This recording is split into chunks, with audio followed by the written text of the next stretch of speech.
Bem, Marujos, recebemos hoje, nesse episódio especial de Natal, Osmari Castilho, que é diretor superintendente administrativo da Portonave, uma das líderes de movimentação de carga no país. Tem um armazém frigorífico incrível, né? Contou a história desde o Greenfield até chegar onde está hoje, com números assim incríveis. Falou sobre perrengues na questão do canal, do acesso, da profundidade e sobre as tendências e novidades com relação à tecnologia e o futuro que espera aí a Portonave. Muito obrigada, gente. Aproveita esse episódio até o final.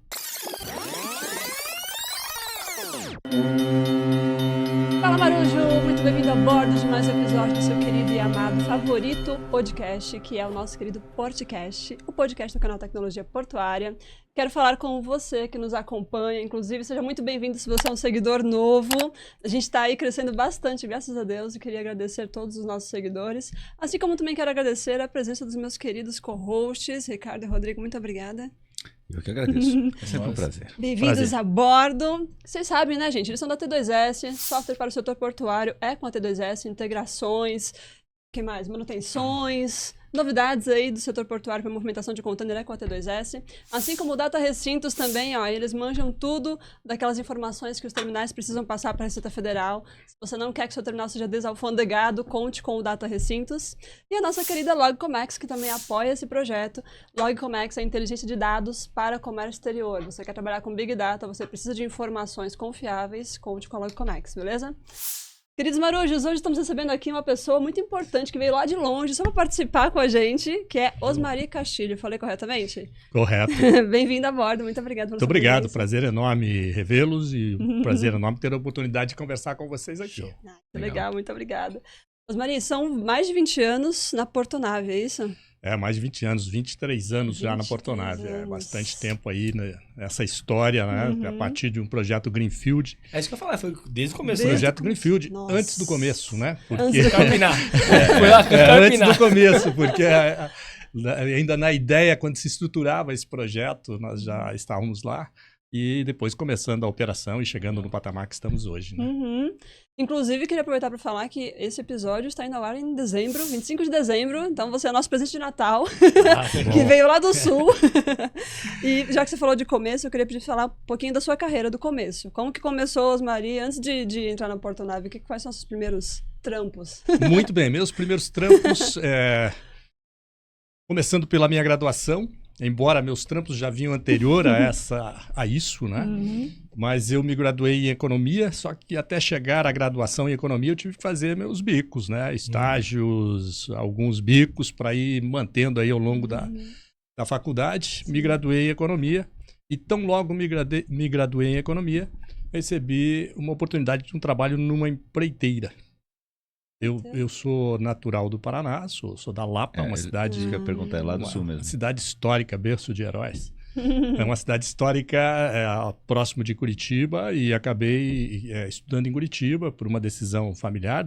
Meu pai, na época, resolveu mudar para a capital. Nós já tínhamos circulado bastante pelo país, porque ele era militar, e nós viajamos e moramos em vários lugares, Minas Gerais, Mato Grosso, no interior do Paraná.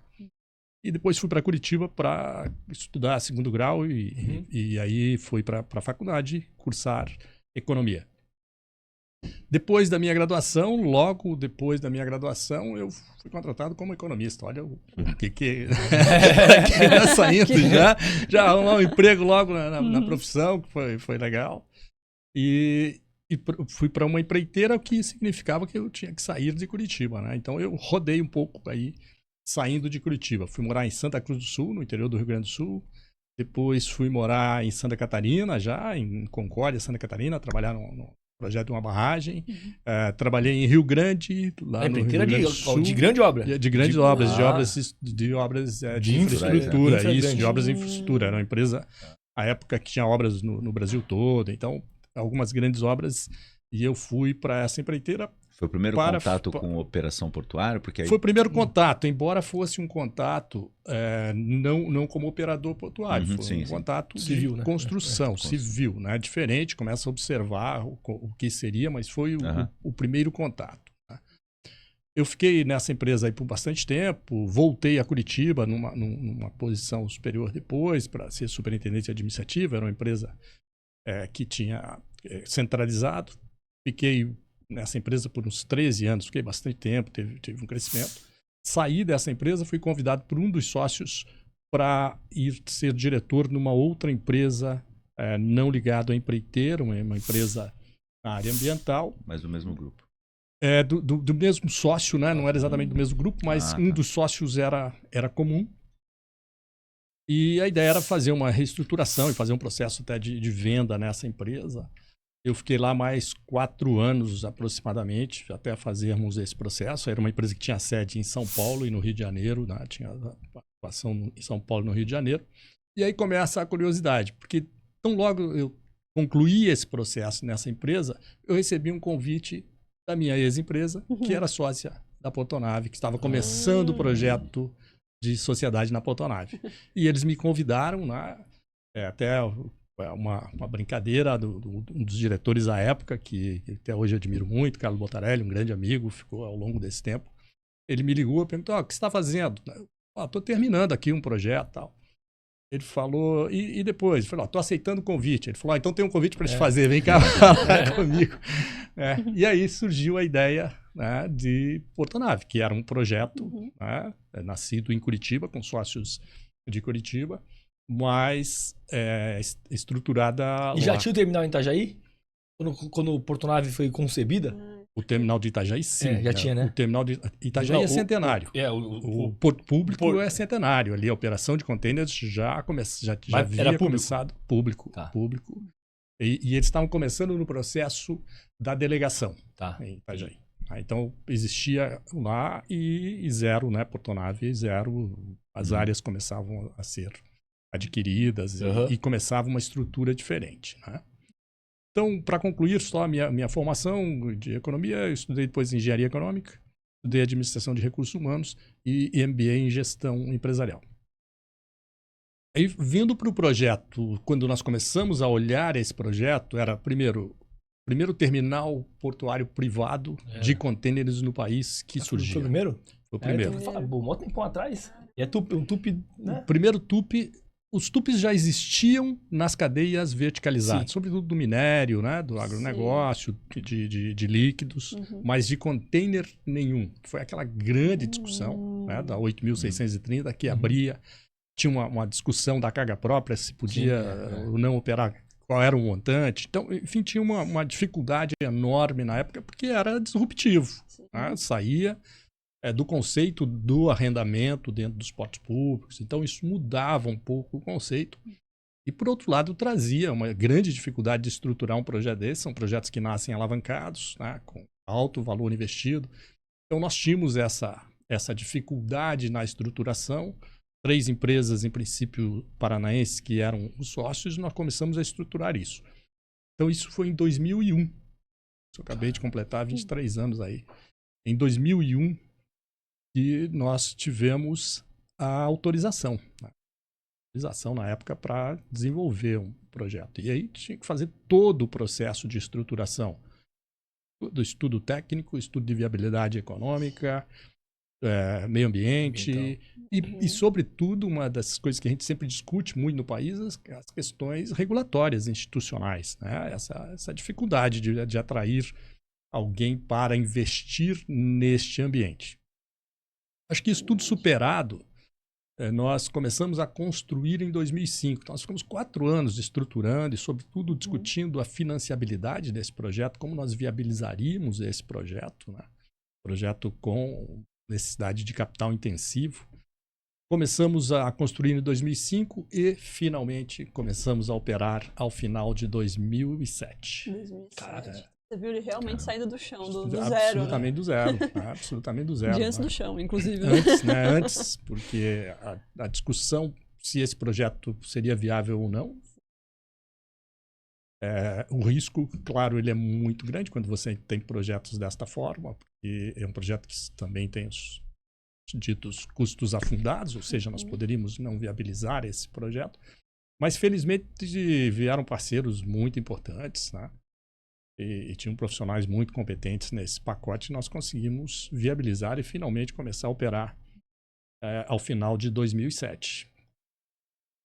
Lá, mas teve bagunça com Por exemplo, a gente tá vendo aqui o cenário de Santos aqui, mas Santos já tava mais... Tinham mais terminais, aí quando abriram aqui um tupi aqui na frente, aquela confusão do caramba com mão de obra, aquele papo todo lá, também teve essa confusão, não? Também.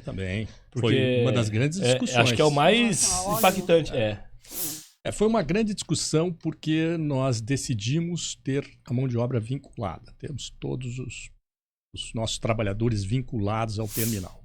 E isso trouxe uma discussão, desde o começo. Essa foi uma decisão, nós achávamos que, do ponto de vista gerencial, nós conseguiríamos, sobretudo partindo de um greenfield, onde nós não tínhamos nenhum padrão estabelecido, não tínhamos nada estabelecido, precisávamos estabelecer tudo. Tivemos uma discussão com essa questão da obrigatoriedade ou não de contratar, de participar ou não de OGMO, né? A nossa decisão foi de não fazê-lo. Tivemos com isso uma discussão judicial muito forte, uma discussão em todos os sentidos, né? Porque lá nós estamos exatamente em frente ao porto público. Nós estamos na margem esquerda do rio Itajaí-Açu, Navegantes, e na margem direita, Itajaí, com o porto público de Itajaí, delegado ao município de Itajaí, que também é um outro... Diferente também, né? Diferente. E uma outra discussão, único, né, agora também é o único no Brasil hoje, na delegado. Essa discussão ela foi forte, foi importante na época, antes de nós começarmos a operar. E aí nós tivemos uma ação civil pública nesse processo e decidimos fazer um acordo dentro dessa ação civil pública. Sobretudo porque talvez foi o nosso maior perrengue nesse início de operação. Em 2008, logo no começo da nossa operação, nós tivemos uma enchente, foi muito forte. É verdade. Sim. Uma enchente muito forte que paralisou a operação em Itajaí e reduziu muito a operação, porque o canal em que nós tínhamos na época 11 metros de profundidade foi para 7, o berço, um dos berços de Itajaí ruiu. Então nós tínhamos uma dificuldade social também na região, nós praticamente paralisamos a nossa atividade, a nossa prioridade passou a ser participar disso, de recuperar, né? Nós fizemos um acordo que vigora até hoje dentro da ação civil pública, em que nós oferecemos as vagas para quem for cadastrado ou registrado no OGMO, nós oferecemos essas vagas, damos prioridade nesse processo de seleção, desde que dentro dos nossos conceitos de seleção. E se esse trabalhador aceitar o emprego, ele fica fora não fica fora do OGMO, ele só não cancela, né? Ele suspende só.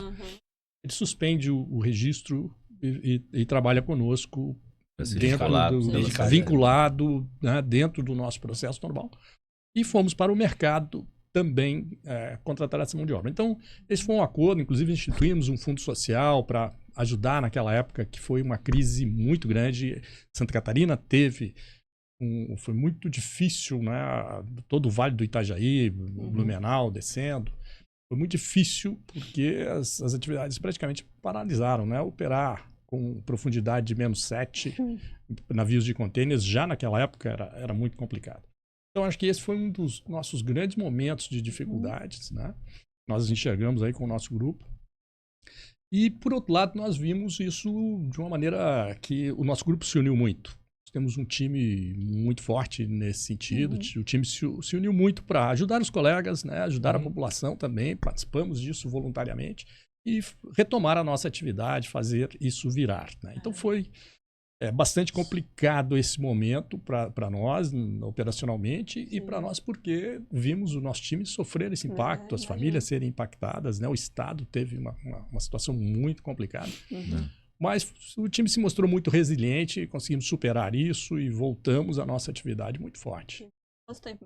Lembra que sofreram com as consequências? Nós passamos praticamente 1 ano com essas consequências, porque essa dragagem... O terminal não teve nenhum problema, né? Não afetou a nossa infraestrutura nenhuma, foi muito tranquilo. Nós já tínhamos Nós aterramos e ficamos com um nível mais elevado, exatamente prevendo coisas desse tipo, que lá, de certa forma, acontece. E nós, aí nesse processo, o grande problema aí, depois de que as chuvas cessaram, que as águas baixaram, foi o assoreamento do rio. Então, para restabelecer a profundidade, É uma contratação emergencial de uma nova dragagem e, obviamente, que uma dragagem para retirar esse volume, para trazer esse rio de novo às suas condições, levou o seu tempo. Então, nós levamos aí praticamente 1 ano e uma curva para restabelecer a profundidade, que à época era menos 11. Lidar com as questões climáticas. E uma vez eu fui pro Beto Carreiro. Claro.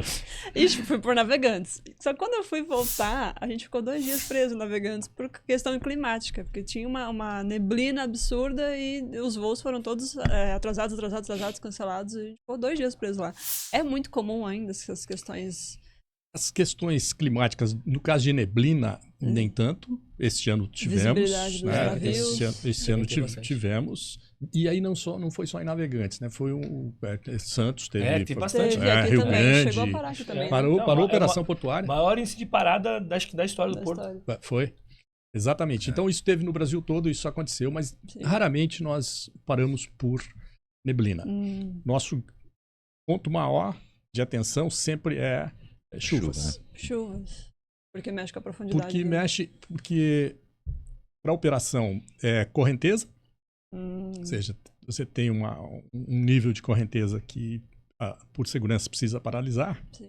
Como nós estamos na foz do rio. Aqui é um riozão, né? É um riozão. Aqui é um canal, praticamente. É um riozão. Nós recebemos toda essa descarga do rio Itajaí a montante. Nós estamos na foz do rio, então recebemos isso tudo. Então, um dos problemas é montante,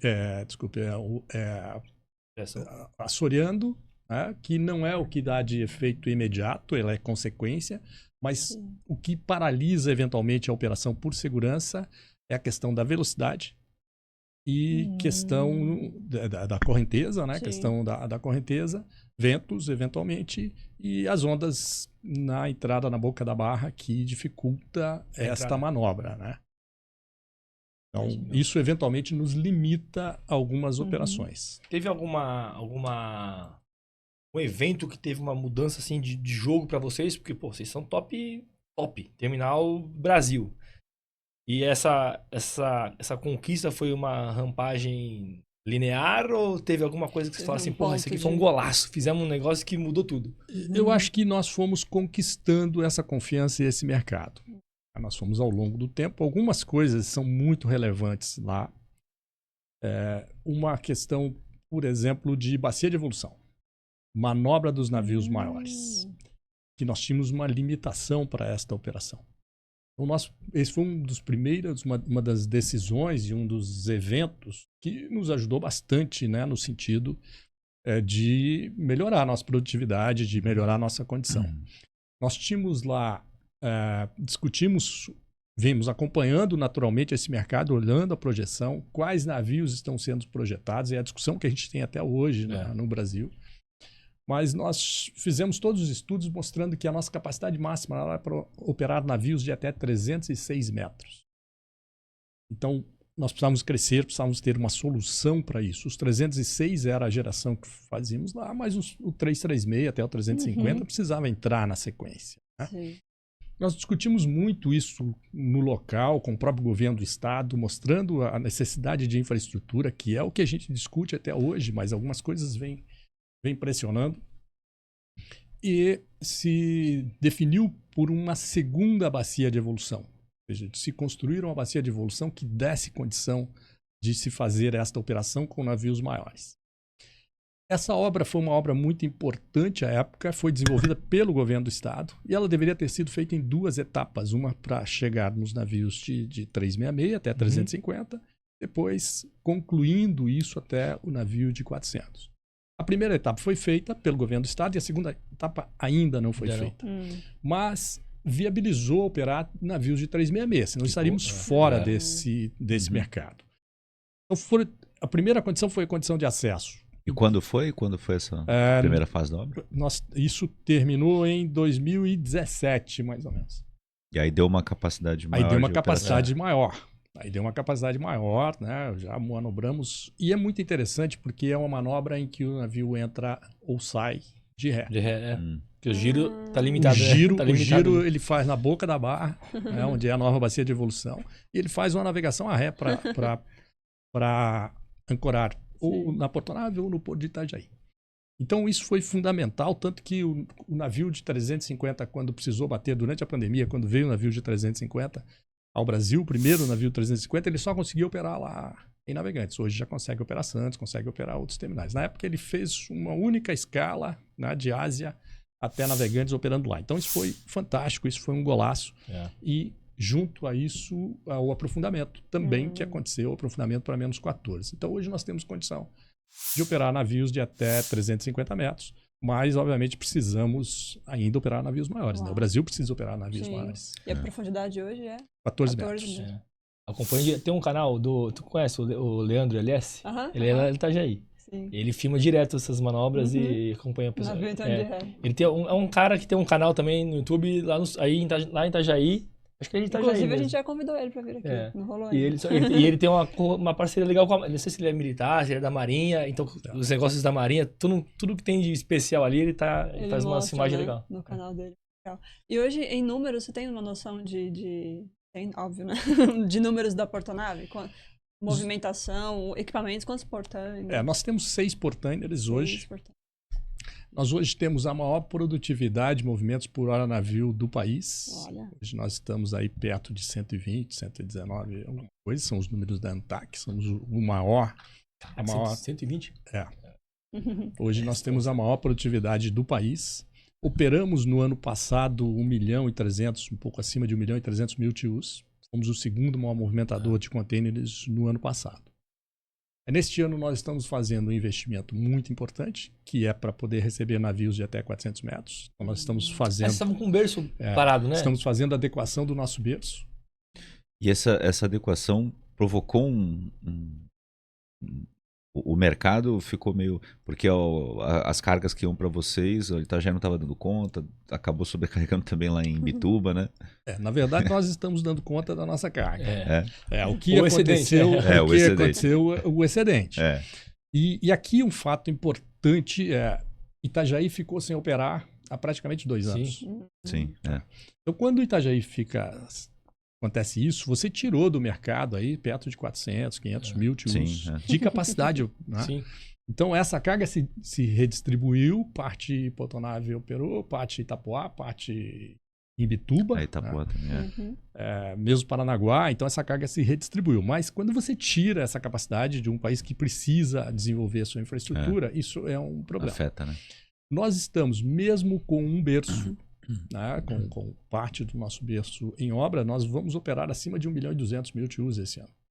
Então, a redução é muito pequena do que nós operamos no ano anterior. Ainda continuamos sendo o maior movimentador de contêineres de Santa Catarina. Né? Mas a demanda aumentou também. Então, a demanda também tem um aumento. Santa Catarina tem um mercado muito forte, né, no contêiner. É porque tem um benefício fiscal, atrai muitas empresas. Benefício fiscal é um dos fatores e um outro fator é uma economia muito forte. Santa Catarina é um estado muito industrializado, com uma economia muito forte, com uma indústria muito forte e cargas de alto valor agregado indo, né, para a operação de contêineres. Então, quando você olha com os estados, Santa Catarina só perde para São Paulo, só perde para Santos, né, com um território muito menor, uma economia muito menor. Então, proporcionalmente à PIB, você vê um estado que tem uma operação de contêineres muito importante. E hoje, também um fato, os terminais que lideram a operação são 2 TUPs, são 2 terminais privados, que lideram a operação de contêineres lá no estado de Santa Catarina. Mas a nossa projeção é termos uma obra que nos possibilite operar navios de até 400 metros. Tem que ser a tendência, os navios são cada vez maiores, sobretudo no contêiner. O contêiner demanda isso, né? Obviamente tem um ganho de escala nessa operação, esse custo por operação por box vai reduzir e é a tendência. Né? Esses navios precisam vir e precisam escalar em vários portos brasileiros. Então essa é a grande demanda que nós temos hoje lá na região. Eu diria que é um dos grandes pontos de atenção, porque mesmo com o berço adequado, nós ainda não teremos bacia de evolução preparada para isso. Então esse é um risco e essa é uma dificuldade que nós enxergamos lá. E qual que é a previsão para a adequação do berço? Tem uma incógnita aqui. Porque Algumas variáveis. algumas variáveis, né? Muitas variáveis. Vamos lá. Itajaí passa por esse processo de um novo arrendamento ou de uma nova concessão. Aí o país todo curioso para saber exatamente qual é o cronograma que vem aí. No modelo anterior que se definiu e que agora muda, era de se fazer um arrendamento e uma concessão do canal num único pacote. E tinha um processo de desestatização que foi discutido na época e que depois não funcionou, esse modelo mudou. Então, hoje, o que se imagina, o que está se discutindo é se o mesmo modelo será mantido, mas uma tendência de que esse modelo tenha canal. Isso passou por audiência pública recentemente, então tem algumas manifestações, né, por consulta pública também. Tem algumas manifestações e uma delas seria a concessão do canal e o arrendamento da área operacional. Então, aqui entra o processo da bacia de evolução, porque todo este investimento seria dentro da nova concessão. Então, o que significaria principalmente, o investimento principal seria a conclusão da bacia de evolução e aprofundamento do canal. Então, essa é o que se imagina hoje, é o que está no radar, né, do governo federal, obviamente, que é responsável por esse processo. Mas não se tem ainda, oficialmente, um cronograma de quando isso vai acontecer. E esse processo está atrasado na nossa visão, na visão de mercado, né? Na visão de todo mundo, porque esse processo deveria já ter ocorrido lá atrás, tanto que essa interrupção mesmo da operação no Porto Itajaí, da operação de containers, que para o município foi um negócio bem complicado, para todo o trade foi bem complicado. Mas agora se espera que tenha uma decisão e isso tenha uma celeridade para a implantação e também para o arrendamento. Hoje tem um arrendamento transitório, né, que está indo e está funcionando, mas claro, com limitação. Você não tem grandes investimentos porque não há viabilidade para se fazer agora. Sim. O que se precisa é ter, de fato, um horizonte de longo prazo. E com relação à tecnologia, proteção de futuro, projeções, né? Tem de tendências aí. Eu tenho um terminal, tem um armazém refrigerado lá que, ó, não é? É verdade, é verdade. Tem um negócio ali que é tipo Amazon. É um negocinho que anda sozinho, pra lá, pra cima, pra baixo, pra dentro, pra fora, né? Olha. Ele é top, top. Que assim, acho que até que é pouco divulgado, devia divulgar mais. Que Olha, leva a gente pra lá que a gente quer mostrar isso. É surreal. Tá, estão convidados. Opa. A tecnologia nos terminais, ela é determinante para esse padrão de produtividade, padrão de segurança. E a tecnologia nos terminais, além do processo operacional, hoje de segurança aduaneira, que é fundamental, né? Todos muito preocupados com essa condição. Então, o nosso terminal ele é bem dotado com relação a isso. Nós enxergamos algumas coisas, por exemplo, de sustentabilidade. Nós eletrificamos todos os nossos RTGs. Legal. Né? E eles hoje reduzimos o consumo de combustíveis no terminal. Nós temos um sistema operacional muito bem definido, né? Tá aqui a nossa amiga falando dele. Muito bem definido. Quando nós trocamos esse sistema no meio do caminho, né? Ou seja, fizemos um upgrade desse processo, também foi um grande perrengue, porque trocar no meio da operação... Eles já passaram por isso todo o processo, né, sendo operado, então foi um grande desafio, mas felizmente isso nos ajudou muito, nos trouxe para o patamar que hoje estamos. Então temos todo o nosso processo integrado com condição, fomos aí cibersegurança, que também é um tema do momento aí, né? Os terminais hoje recebemos um prêmio a nível mundial. Então a nossa estrutura ela está muito bem feita com relação a isso, estamos muito bem estruturados e é uma das grandes conquistas do terminal. Nós não temos tido maiores problemas, pelo contrário, tem nos ajudado muito a acelerar esse processo. E olhando o conceito da câmara frigorífica, nós temos uma câmara frigorífica com 16 mil posições pallets, totalmente automatizada. Então, essa câmara frigorífica que trabalha com temperatura menos 28, perto disso, né? Não tem pessoas lá dentro, ela é totalmente automatizada, com 13 docas, 6 transelevadores, a produtividade é muito rápida e ela está, obviamente, dentro do terminal. Com isso, nós conseguimos ajustar também a logística de transferência dessa carga para as tomadas reefers, para a carga reefer. considerando que a carga reefer é uma das principais cargas operadas principalmente em Paraná e Santa Catarina, que são grandes produtores de carne, né? Sobretudo frango e suíno. Proteína. Então, proteína, isso nos ajuda muito, né? E nós temos que ter os ajustes de sistemas, a nossa tecnologia precisa funcionar muito bem pelas limitações, eventualmente, que nós temos de fatores externos. Então, nós recebemos, por exemplo, lá no nosso terminal, nos dias de pico, 3.300 caminhões. É muito caminhão. Tá? Nós não temos ferrovia lá, nosso modal é rodoviário. Como média, perto de 2.200 caminhões por dia. Então, isso é um volume muito grande.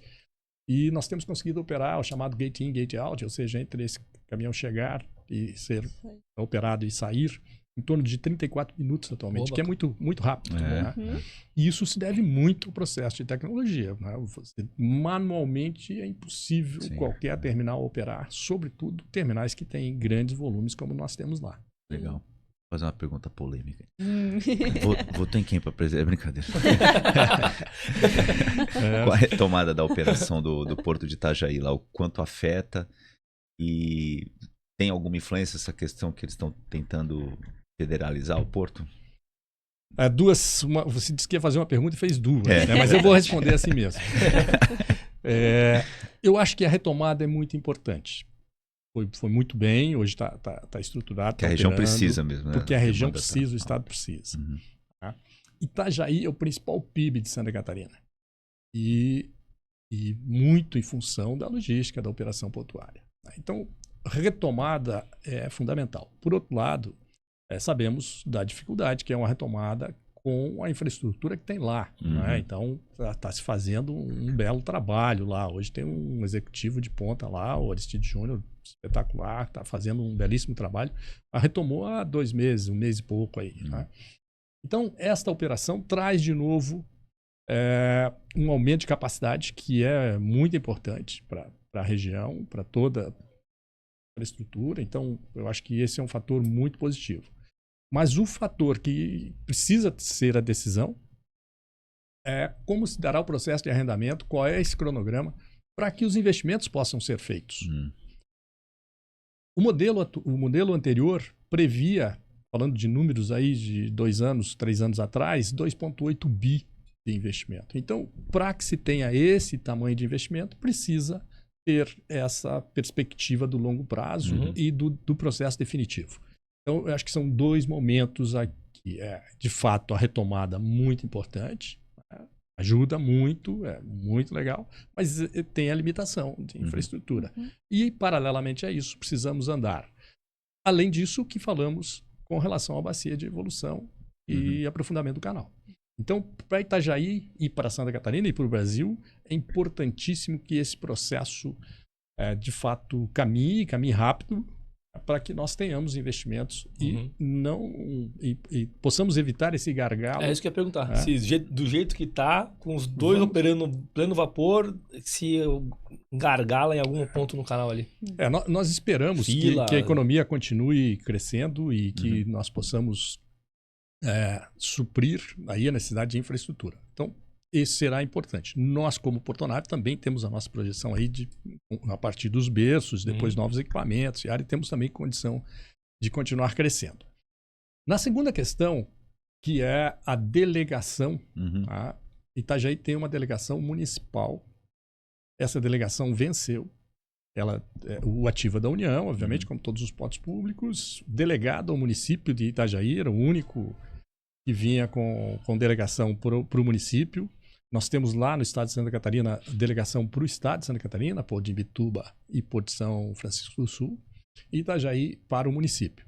Um modelo que foi exitoso à época, ele deu muito certo, mas ela termina agora ao final deste ano, ou seja, estamos aí hoje menos de 30 dias aí para que isso termine a delegação. E a discussão que tem hoje local lá, eu não tenho informações aí mais precisas, está se negociando, mas existe sim uma discussão se deveria federalizar o Porto de Itajaí, ou seja, tira essa delegação do município, a União passa a fazer essa gestão, que tem causado polêmica e discussão com a comunidade local, porque isso a todo esse tempo vem sendo gerido pelo município.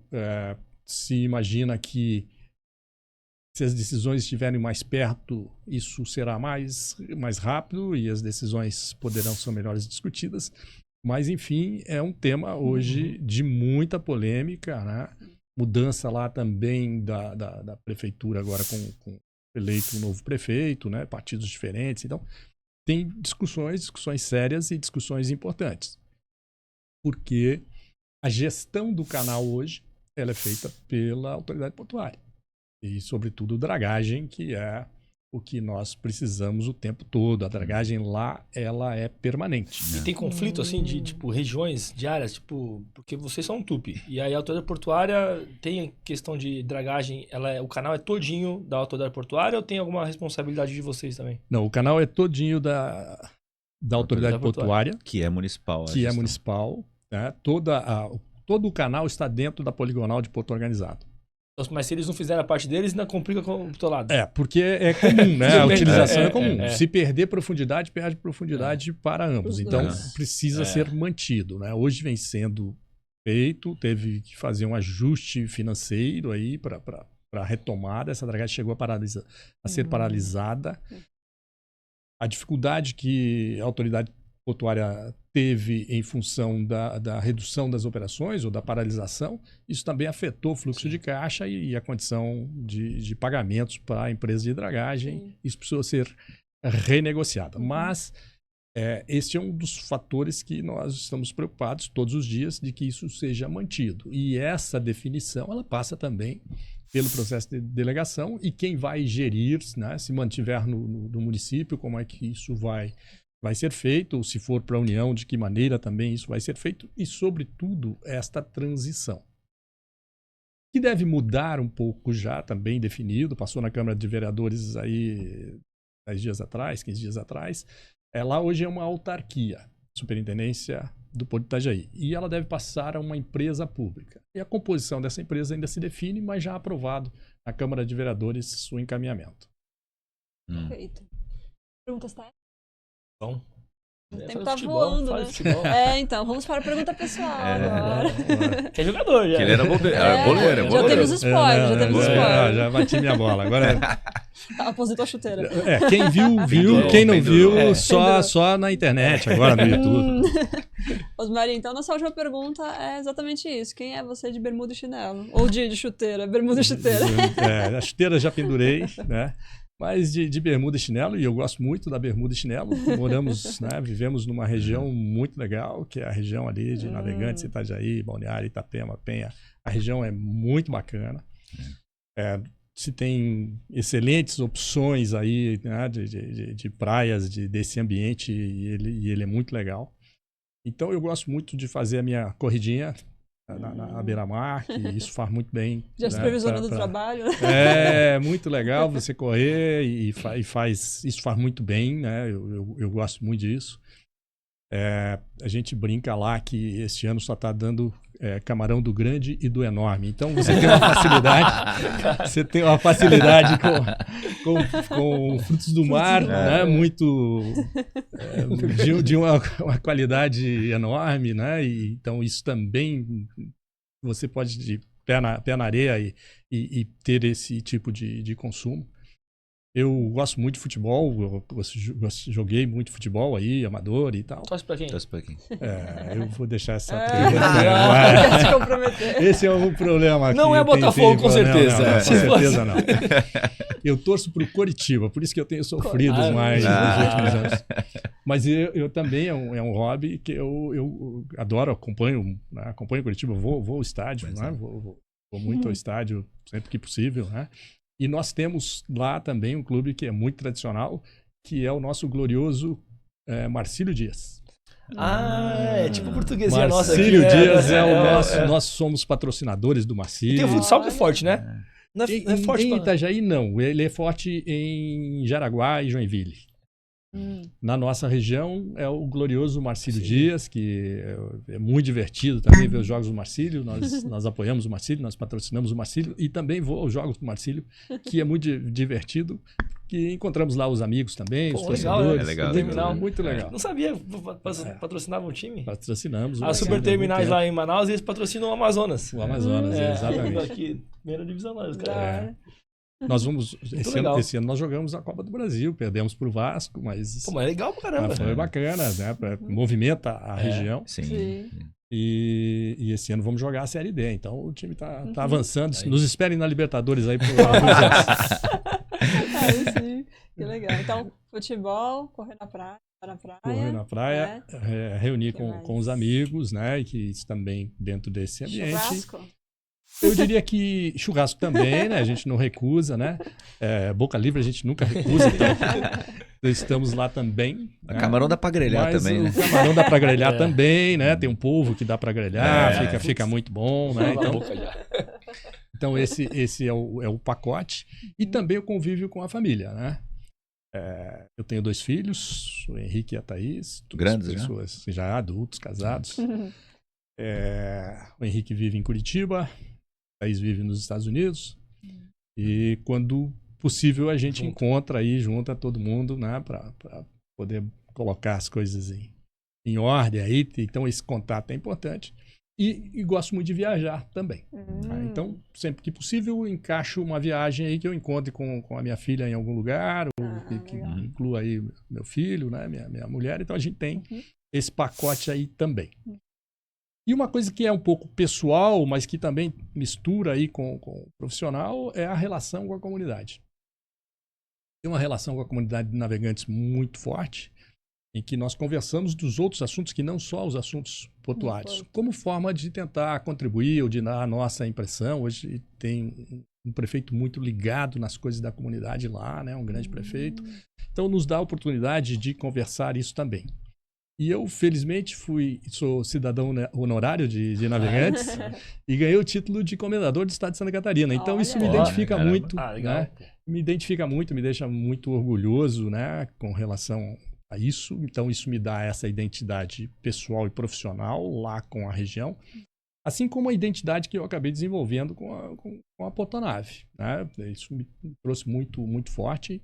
Uma das coisas assim muito bacanas que aconteceu comigo neste período o nosso acionista, né? TAEL e MSC na sequência, eles homenageiam alguns executivos dando nome a um navio. Então eles deram o nome da minha filha. Puta, que legal, navio. Sensacional. Caraca, meu. Então tem um navio moderno, saiu agora, um navio de 14 mil TEUs, saiu neste ano, em que eles, como uma forma de me homenagear, de reconhecer aí esse trabalho ao longo, uma coisa para mim muito emocionante. Então tem um navio circulando no mundo. Na edição é a foto aí, Gabriel. Tem um tem navio foto, aí com foto esse dela nome. com o navio? Thaís. Foto do Não, navio? ainda não não conseguimos encontrar com o navio, mas tá lá. Thaís é o nome da minha filha, ela tem um nome. Tem um navio com este nome hoje. Que legal. Muito legal. Muito legal. Patrícia veio aqui e falou nada. Ele falou disso. Que legal. Osmari, muito obrigada. Adoramos o papo, foi sensacional. Você curtiu? Temos que marcar na parte 2 para você contar os perrengues, que só foi a parte boa agora, né? Tem que ter os vamos perrengues. fazer as próximas.